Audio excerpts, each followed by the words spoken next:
बिस्मिल्लाहिर्रहमानिर्रहीम। Informative world में खुश आमदीद। नाजरीन, जैसा कि आप जानते हैं कि आजकल कारोबार में धोखा और फरेब कोई बड़ी बात नहीं, और ये बुराई मुआशरे में हद से ज़्यादा तजावुज़ कर चुकी है।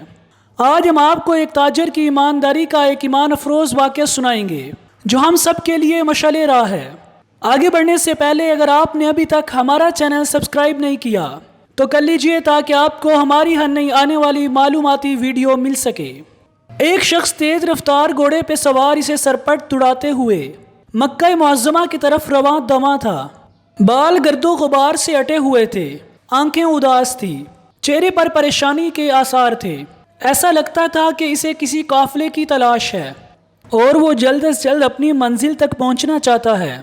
इधर उधर नजरें दौड़ाते हुए चला जा रहा था कि चंद राहगीर नजर आए। इनसे पूछा। किसी ने बताया कि इस तरफ लोगों के एक काफिले को जाते हुए देखा गया। ये सुनकर उसने वो राह इख्तियार कर ली। गर्दो गुबार के बादल उड़ाता वो तेज रफ्तार घोड़े पर चला जा रहा था कि दूर से कुछ मध्यम शक्लें नजर आईं। करीब होने पर मालूम हुआ कि ये तो वही काफिला है जिसकी तलाश में वो मीलों का सफर करके आया है।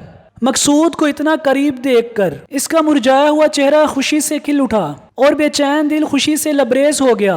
काफिला तेज रफ्तारी से चला जा रहा था, मगर इसके घोड़े की बर्क रफ्तारी काफिले को कम से कम तर बना रही थी। यहाँ तक वो मुसाफिरों के सिरे तक पहुँच गया। मतलूबा शख्स को सामने पाकर उसने उसे मुखातिब किया और पूछा, क्या मशहूर दलाल अहमद बिन तबीब से आपने कपड़ा खरीदा था? जी हाँ, इसने तजस्सुस भरी निगाहों से देखा।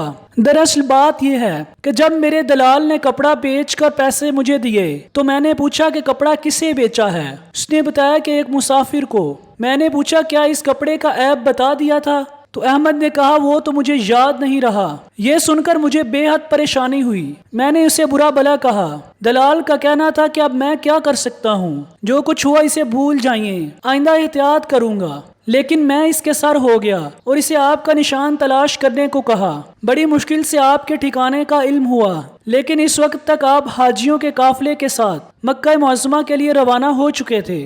मैंने एक बर्क रफ्तार घोड़ा किराए पर लिया और आखिरकार ढूंढते ढूंढते आप तक आ पहुंचा हूँ, ताकि आपको बताया जा सके कि कपड़े में नुक्स है। मुसाफिर कभी कपड़े को देखता और कभी मीलों दूर से आने वाले इस अजीम ताजिर को, जिसने महज कपड़े का नुक्स बताने के लिए इतनी तकलीफ उठाई थी। वो बहुत देर तक खामोश रहा, फिर कहने लगा, क्या वो दिनार जो मैंने आपके दलाल को दिए थे आपके पास हैं? ताजिर ने जवाब दिया, हाँ ये लें। मुसाफिर ने वो दिनार लिए और दूर फेंक दिए और दूसरे दिनार निकाल कर दिए। अजीम ताजिर ने हैरत के लहजे में पूछा, वो दिनार आपने क्यों फेंक दिए? मुसाफिर ने जवाब दिया कि वो खोटे थे। मैं गैर मुस्लिम हूँ, लेकिन आपकी रास्तगोई और दयानतदारी देखकर मेरे ज़मीर ने मुझे इजाज़त न दी कि मैं आपके साथ धोखा और फरेब करूँ, जबकि आपने सिर्फ कपड़ों का नुक्स बताने के लिए इतनी मुशक्क़त उठाई। नाजरीन, इस अजीम ताजिर का नाम खुरैफ रहमतुल्लाह अलैह था। इनके बेटे इब्ने खुरैफ की ज़बानी इनकी ईमानदारी का ये वाक़या तारीख़ के औराक की जीनत बना। ये ईमान अफरोज़ और सब कमोज़ वाक़या ना सिर्फ दुकानदारों बल्कि हर मुसलमान के लिए अपने अंदर कई अखलाकी पहलू समाये हुए हैं।